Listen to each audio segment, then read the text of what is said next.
The construction of an Amazon Africa headquarters in South Africa is at standstill following a legal challenge by indigenous groups for the suspension of works. Now, the indigenous people say they would not relent in the quest to pursue justice while expressing their dismay at the start of the construction on their land. However, the judge's ruling did not go down well with the Amazon's defense team, who vowed to challenge the decision at the Supreme Court. Let's have more details of that in this report. A chant, a prayer and a blessing to pay their respects to Mother Nature and their ancestors.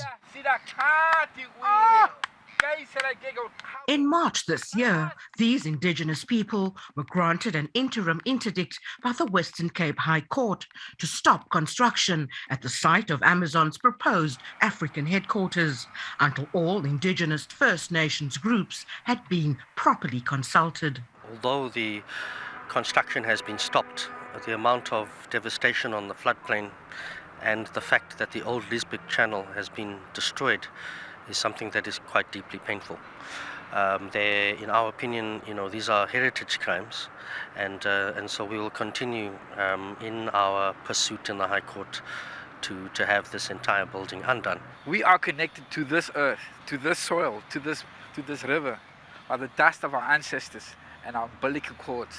For thousands of years, our people have been living here. This water contains our memory of our people. So we are deeply connected to this very special piece of land here. It's this place where we come and do our sacred rituals.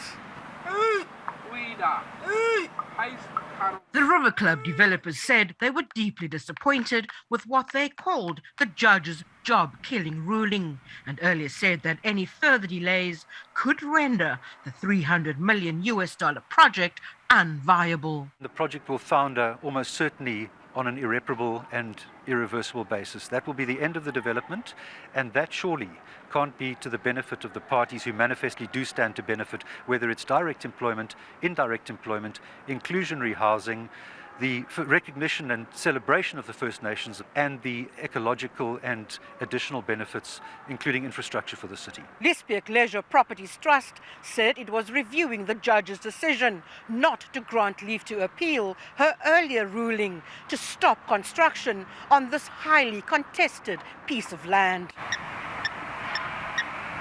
They've indicated that they would now be taking their legal battle to South Africa's Supreme Court of Appeal.